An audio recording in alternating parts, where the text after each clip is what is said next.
우리가 사는 세상에는 두 개의 나라가 있습니다.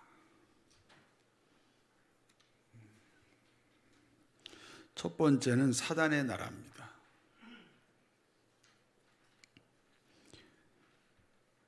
하나님이 세상을 만들기 전에 천상에서 천사들을 만들었습니다. 천사들은 세 그룹으로 나누어져 있습니다. 그 중에 음악으로 하나님께 영광을 돌리는 그룹이 있습니다. 음악으로 하나님께 영광을 드리는 그룹의 천사장은 루시퍼입니다. 에스겔서 28장에 보면 하나님께서 루시퍼 천사장을 다른 천사들보다 10배나 더 우월하게 만들었습니다. 월등하게 뛰어난 천사장 루시퍼가 천사 3분의 1을 거느리고 하나님께 찬양을 드립니다. 그러므로 루시퍼 천사장은 모든 천사들로부터 존경과 사랑을 받습니다. 오 루시퍼, 오 루시퍼. 천사장 루시퍼는 점점 교만에 빠지기 시작합니다. 결국 자기를 따르는 천사 3분의 1을 거느리고 하나님이 되려고 합니다. 그래서 하나님으로부터 쫓겨났습니다. 하나님으로부터 쫓겨난 천사장은 사단이 됩니다. 그리고 그 추종 천사들은 마귀 또는 귀신이 되었습니다. 하나님으로부터 버림받아 사단이 된 루시퍼는 인간이 사는 세상으로 내려왔습니다. 하나님 면전에서 하나님 되겠다고 시도했던 사단입니다. 당연히 인간이 살고 있는 세상에서도 하나님이 되려고 합니다. 그런데 이 세상은 인간이 하나님의 대리자로 살고 있습니다. 사단이 생각합니다. 내가 하나님이 되는데 그 장애물은 인간이구나. 그런데 인간을 이길 방법이 없다. 왜냐하면 인간이 하나님의 대리자이기 때문입니다. 그러니까 하나님을 이길 수 없다면 인간을 이길 수 없는 겁니다. 그러므로 사단이 인간을 이길 수 있는 한 가지 방법을 생각하게 됩니다. 사단은 어떻게 하나님으로부터 버림받았나요? 대답 안 하면 또 방법이 있어요. 옆에 사람에게 물어보세요. 옆에 사람에게 사단은 어떻게 해서 하나님에게 버림받았습니까? 물어보세요.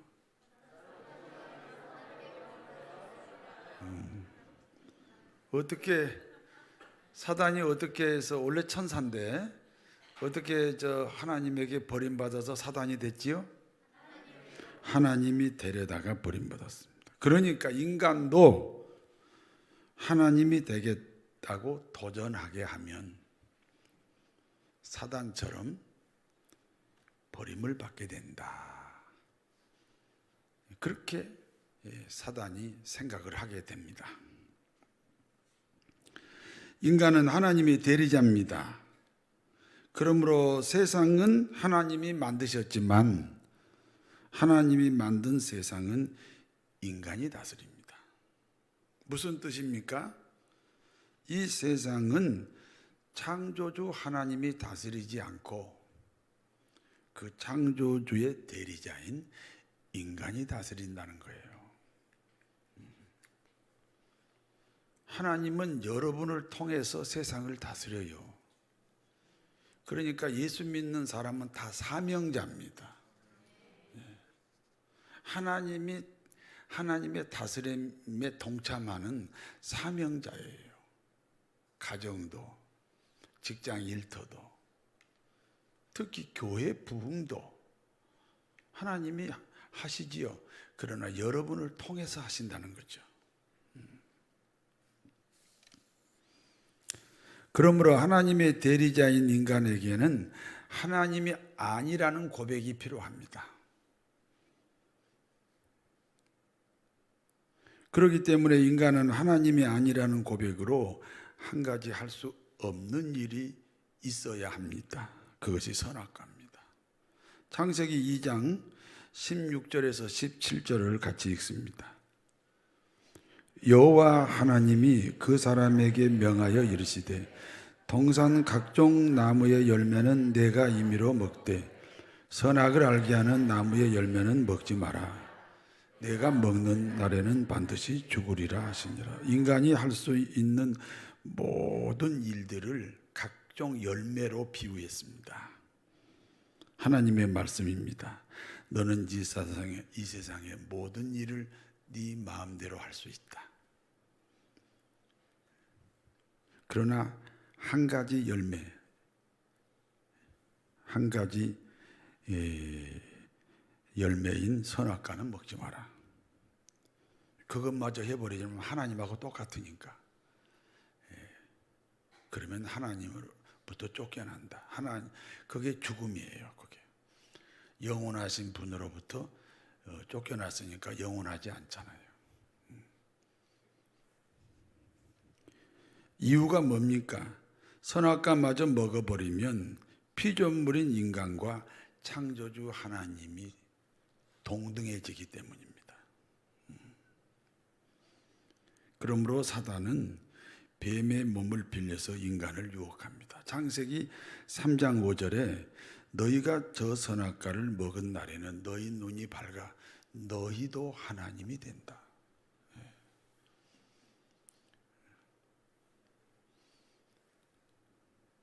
결국 인간이 선악과를 먹는 것은 하나님이 되겠다는 겁니다. 여러분, 선악과 먹는 사건은 불순종이 아니라 하나님이 되겠다고 하는 행동입니다. 그러므로 인간 역시 하나님으로부터 쫓겨납니다. 인간이 하나님으로부터 쫓겨났으므로 하나님과 인간은 서로 단절의 관계가 되었습니다. 이와 같은 틈새를 이용하여 이 세상은 사단의 수중으로 들어가게 되었습니다. 그러므로 우리가 사는 세상은 사단이 통치하는 사단의 나라입니다. 두 번째, 하나님의 나라가 있습니다. 사단이 지배하는 사단의 나라 가운데 하나님이 선택한 사람들이 있습니다. 예수 그리스도를 구주로 고백한 사람들입니다. 그러니까 사단의 나라와 하나님의 나라가 함께 공존합니다. 사단의 나라는 사단이 통치하고 하나님의 나라는 하나님이 통치합니다. 부부 간에도 예수 믿는 아내가 있고 예수 안 믿는 남편이 있으면 이 두 개의 나라가 지금 한 가정을 꾸미고 있는 거예요. 남편은 사단이 통치하는 나라에 살고 아내는 하나님이 통치하는 나라에 사는 거예요. 그렇기 때문에 신앙생활은 일종의 영적 전쟁입니다. 영적 전쟁을 치르고 있다는 사실을 알면 하나님이 통치하는 사람입니다. 그러나 영적 전쟁의 감각이 없으면 사단이 통치합니다. 여러분, 지난주 한 주 동안 살면서 영적 내가 전쟁을 치르고 있구나, 그런 생각을 한 적이 있어요, 없어요? 없으면 사단의 나라 백성이고, 그런 감각이 있다면 하나님의 나라 백성입니다. 또 질문할까요? 여러분은 어느 나라에 속한 사람들입니까? 그렇게 말해야 되는 거예요? 아니면 지난 일주일 동안의 경험을 통해서 내가 어느 나라에 속했나 스스로 진단해야 됩니다. 두 개의 나라 중 오늘은 하나님의 나라에 관한 이야기입니다. 어떤 사람이 큰 잔치를 베풀었습니다. 잔치집에는 손님이 많아야 잔치가 됩니다. 그러므로 주인은 종들을 시켜 손님들을 초대합니다. 한 사람은 밭을 샀으니 갈 수 없다고 합니다. 밭을 샀으면 그 밭에 곡식을 심고 가꾸어야 됩니다. 곡식을 심고 가꾸는 일에는 시기가 매우 귀중합니다. 씨를 뿌리는 시기가 있습니다. 거름을 주고 잡초를 뽑고 물을 대는 시기가 있습니다.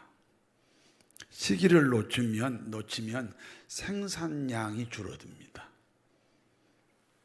그러므로 밭을 샀던 사람은 갈 수 없다, 이렇게 정중하게 사양합니다.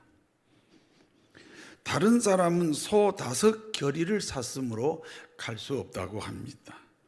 소를 샀으면요, 소의 코를 뚫어야 돼요.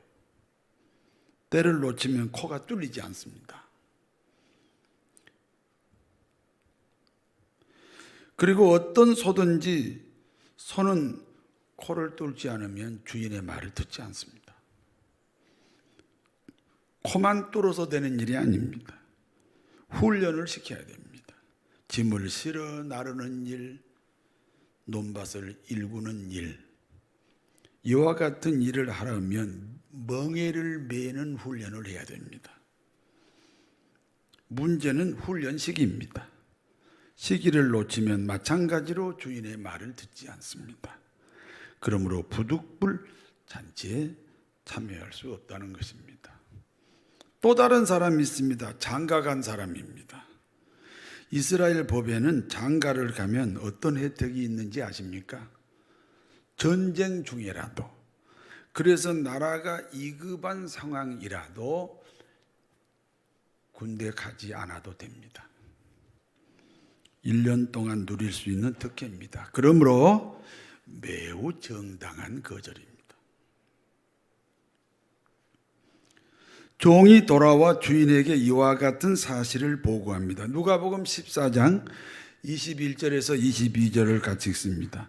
종이 돌아와 주인에게 그대로 고하니 이에 집주인이 노하여 그 종에게 이르되 빨리 시내의 거리와 골목으로 나가서 가난한 자들과 몸 불편한 자들과 맹인들과 저는 자들을 데려오라 하니라. 종이 이르되 주인이여 명하신 대로 하였으되 아직도 자리가 있나이다. 주인이 종에게 이르되 길과 산울타리 가로 나가서 사람을 관건하여 데려다가 내 집을 채우라. 주인이 분노하여 종들에게 말합니다. 빨리 밖으로 나가 이런 사람들을 초대하라. 가난한 사람들. 가난하다는 말은요, 돈이 없다는 말이 아니에요. 마음이 부러진 사람, 마음이 부러진 사람을 성경은 가난한 사람이라고 합니다. 가난한 사람과 몸이 불편한 사람, 그리고 맹인과 절뚝발이들을 데려오라는 겁니다. 종이 주인의 명령대로 하여 사람들을 불러 모았습니다. 그래요, 가난한 사람, 몸이 불편한 사람, 그리고 맹인과 절뚝발이는 그냥 한마디 하니까 우르르르 몰려왔습니다. 그런데 아직도 빈자리가 있습니다. 그래요, 우리 교회도 아직도 빈자리가 있네요. 주인이 다시 말합니다. 종들은 속히 밖으로 나가라. 그리고 강권하여 데려다가 내 집을 채워라. 결국 큰 잔치에 참여하게 되는 사람은 두 종류밖에 없습니다. 하나는 병신들입니다. 이게 세종대왕이 만든 글이에요. 병신이라는 게 나쁜 말이 아니에요. 뭔가 부족한 사람이라는 뜻이에요. 그리고 다른 하나는 강제로 끌려온 사람들입니다. 그런데 문제가 생겼습니다. 마태복음 22장 11절에서 14절 같이 읽습니다. 임금이 손님을 보러 들어올세 거기서 애복을 입지 않는 한 사람을 보고 이르되 친구여 어찌하여 예복을 입지 않고 여기 들어왔느냐 하니 그가 아무 말도 못하거늘 임금이 사환들에게 말하되 그 손발을 묶어 바깥 어두운 데에 내던지라. 거기서 슬피 울며 이르갈게 되리라 하니라. 또 있네. 청함을 받은 사람은 많되 택함을 입은 자는 적으니라. 주인이 잔치 현장에 오셨습니다. 오늘 본문에서는 주인이 임금으로 기록되어 있습니다. 마태복음하고 누가복음의 차이입니다. 임금이 잔치에 초청할 때는 애복과 함께 초청합니다. 그러니까 잔치에 참여하는 사람들은 임금이 보낸 애복을 입고 와야 됩니다. 그런데 애복을 입지 않고 들어온 사람이 있습니다. 임금이 애복을 입지 않는 사람에게 질문합니다. 친구야 어찌하여 애복을 입지 않고 여기 들어왔느냐? 임금의 질문에 대답을 하지 않아요. 그렇죠. 애복을 보냈는데 안 입고 왔으니까 대답을 할 수가 없지요. 그때 임금이 단호하게 명령합니다. 이 사람의 수족을 결박해라. 그리고 바깥 어두운 데 내어 던지라. 거기서 슬피 울며 이를 갈미 있으리라.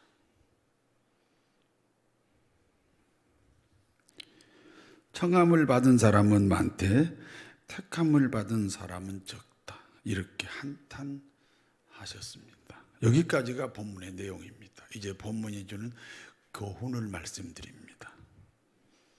저를 보셔야 돼요. 첫 번째는 잔치를 배설하고 사람들을 초청한 사람,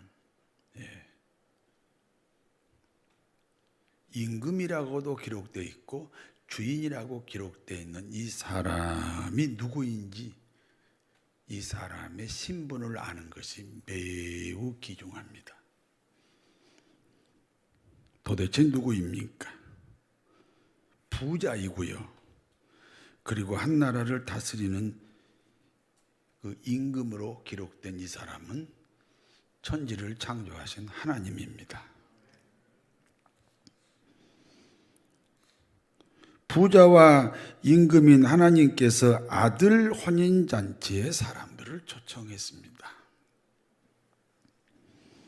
혼인은 아들이 하지만 그 혼인잔치의 초청자는 아버지입니다. 잔치 초청자인 아버지에게는 그 초청 대상자가 오지 않는 일은 매우 심각합니다. 어떤 사람은 결혼식장에 가지 않고 축의금만 보내는 경우가 있습니다. 물론 그럴 수 있습니다. 그렇지만 잔치에 가는 것은 잔치를 베푼 사람과의 인간관계입니다. 그러므로 그 잔치에 참여하는 것은 인간관계의 지속을 의미합니다. 그러므로 가야 될 사람은 반드시 가야 됩니다. 내 아주 친한 동기 목사가 있습니다. 물론 나보다 나이는 작은데 나보다 나이는 작으면서 또 장가는 빨리 갔는지 딸이 결혼한다고 연락이 왔습니다. 제가 못 갔습니다. 그 다음부터 그 친구 목사하고 제가 관계가 끊어져 버렸습니다.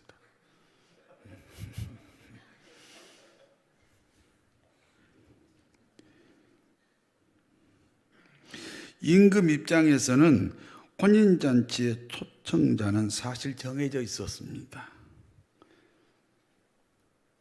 그러나 임금님의 초청자는, 하나님의 초청자는 한결같이 거절했습니다. 거절한 사람은 누구를 상징하겠습니까? 이스라엘 유대인들을 가리킵니다. 예수님이 유대 땅에 오셨고 예수님이 유대 땅에서 사역하시다가 승천하셨는데 아직도 예수를 거절하고 있는 유대인들에 대한 상징입니다. 거절한 이스라엘 유대 사람들 때문에 혼인잔치에 참여하게 된 사람들이 있습니다. 이방인들입니다. 저와 여러분입니다. 이해가 되십니까? 그러면 임금님이 베푼 혼인잔치는 무엇에 대한 상징입니까? 그리스도인의 신앙생활입니다. 그 중심이 예배입니다. 여러분, 잔치 중에 최고의 잔치는 혼인잔치예요. 그리고 그 주인공은 신랑과 신부입니다. 신랑은 예수 그리스도를 가리키고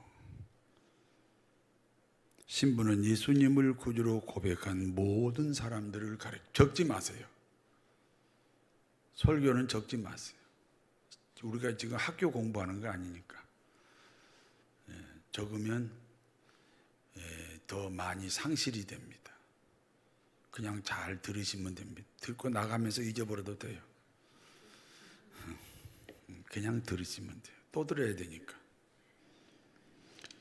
잊어먹지 않으면요, 또 들으면 안 들려요. 그러니까 잊어먹으셔야 돼요. 괜찮아요.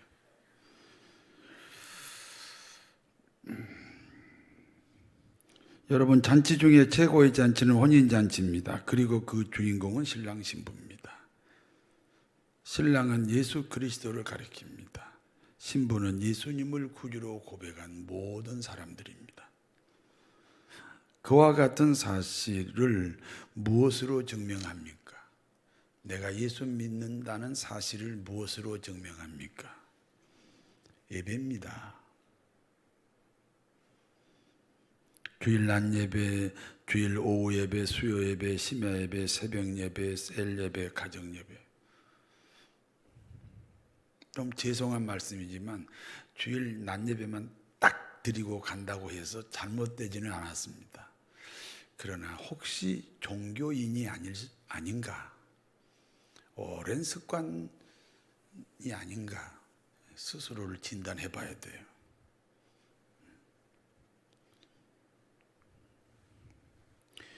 예배가 정숙하고 조용해야 한다는 것은 한국 사람들의 문화입니다. 우리는 유교 전통에서 오는 문화예요. 예배는 혼인잔치예요. 어떤 형식이 중요한 게 아니라 잔치가 예배라는 거예요.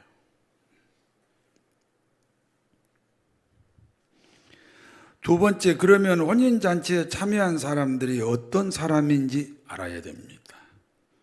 먼저는 신체 장애자들입니다. 몸이 불편한 사람의 더 정확한 원어적 해석은 병신이라는 거예요. 아까도 제가 언급했어요. 맹인과 다리를 저는 사람들입니다. 가난한 사람들입니다. 보이는 육체는 보이지 않는 영혼을 설명합니다. 그러므로 자신의 신체 장애는 모든 사람들의 영혼에 대한 시청각 자료입니다. 다시 말해서 자기 발견이 중요합니다. 자기 발견이 되어야 혼인잔치 또는 천국잔치 또는 신앙생활이 가능하다. 평생에 행한 일 돌아보니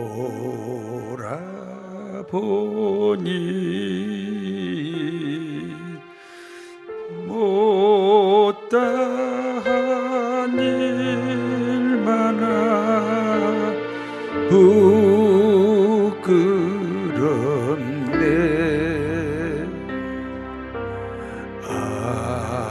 아버지 사랑이 날 용납하시고 생명의 면류관 주시리라.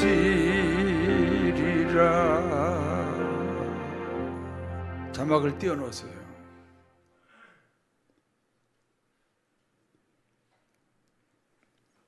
평생에 행한 일 돌아보니 못다한 일 많아 부끄럽네. 그러나 아버지 사랑이 나를 용납하시고 생명의 면류관을 주시리라. 저는 유치원 시절부터 교회 다녔습니다. 중고등학교는 미션 스쿨입니다. 여러분, 미션 스쿨은요, 성경 공부가 수학, 영어, 국어보다 더 중요하게 다뤄요. 그래서 일주일에 한 번 성경 공부하고, 그 다음에 금요일 날은 전체가 예배드리고, 주일날도 반드시 예배드려야 돼요.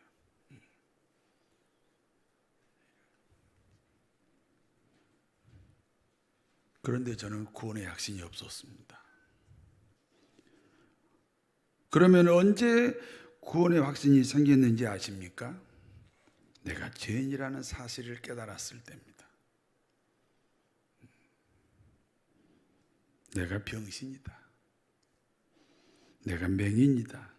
내가 절뚝발이었다는 고백 때문에 예수님을 믿게 됐습니다. 다음으로는 강권하여 혼인잔치에 참여한 사람들이 있습니다. 누가복음 14장 23절입니다. 주인이 종에게 이르되 길과 산울다리 가로 나가서 사람을 강권하여 데려다가 내 집을 채우라. 30년 전 어떤 청년이 있었습니다. 아버지는 장로님이시고 어머니는 권사님입니다. 고등학교 때까지 교회를 열심히 다녔습니다. 명문대학에 들어가더니 불신자 여학생하고 교제를 합니다. 그때부터 교회를 떠났습니다. 하나님을 떠났습니다. 유능한 청년이라 40대에 대기업의 전무가 됐습니다. 여전히 하나님께 돌아오지 않습니다. 어느 날 암에 걸렸습니다. 여러분, 젊은 나이에 암에 걸리면 굉장히 속도가 빠릅니다. 6개월 시한부 인생이 됐습니다. 6개월 시한부 인생이 되어서 비로소 예수님을 구주로 고백합니다. 강권하여 혼인잔치에 참여하게 되었습니다. 성도 여러분, 하나님이 택한 백성은 결국 하나님께 돌아옵니다. 그러므로 스스로 와야 됩니다. 강권하여 오면 안 됩니다. 금덩어리 하나 생겼다고 하나님 찾는 사람은 없습니다. 그러나 금덩어리 하나 생겼을 때 하나님을 찾는 것이 복 중의 복이라는 사실입니다. 세 번째는 혼인잔치에서 쫓겨난 사람이 있습니다. 혼인잔치에 들어오려면 애복을 입어야 됩니다. 임금님이 묻습니다. 너 왜 애복을 안 입었느냐? 애복은 임금님이 미리 보낸 옷이라고 말씀드렸습니다. 그러므로 입지 않을 이유가 없잖아요. 그래서 대답을 못했어요. 모두가 입어야 하는 애복은 구원의 확신이라는 신앙 고백입니다.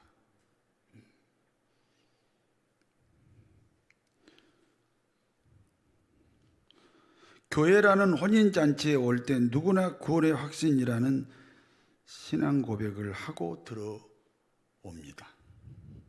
그런데 수십 번도 넘게 들었던 구원의 확신 신앙 고백이 아직도 없습니다. 답답합니다. 자기가 알고 있는 기독교 상식 때문에 예수님을 구주로 고백하지 않는 경우가 너무 많습니다. 목사들도 많습니다. 애복 안 입은 목사 많습니다. 우리 교회 부교육자 제가 모집할 때 절대 애복을 입었으리라 생각하고 모집한 거 아닙니다. 많기 때문에. 애복을 안 입은 목사는요, 전 교인을 애복을 안 입힙니다.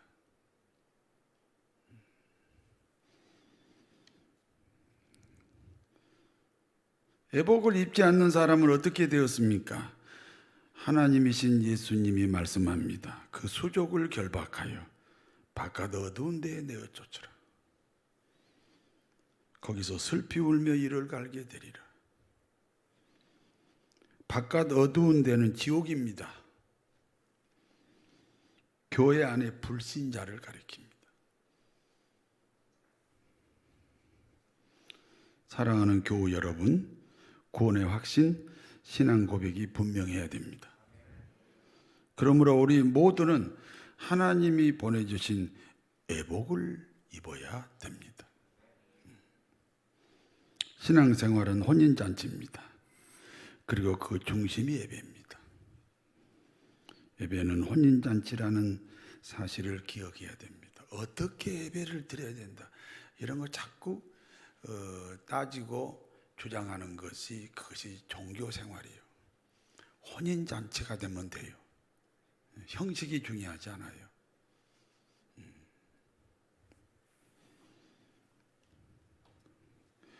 혼인잔치 같은 신앙생활은 자기 발견이 되어야 참여가 가능합니다.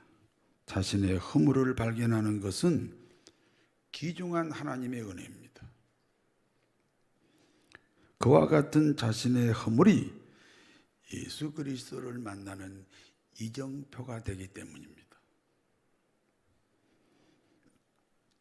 혼인잔치는 애복을 입어야 됩니다. 구원의 확신, 신앙 고백입니다.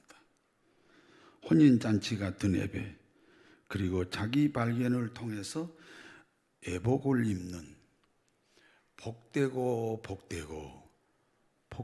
복된 여러분 되시기를 진심으로 축원합니다. 아멘. 혼인잔치 같은 신앙생활 예배 되게 하여 주옵소서.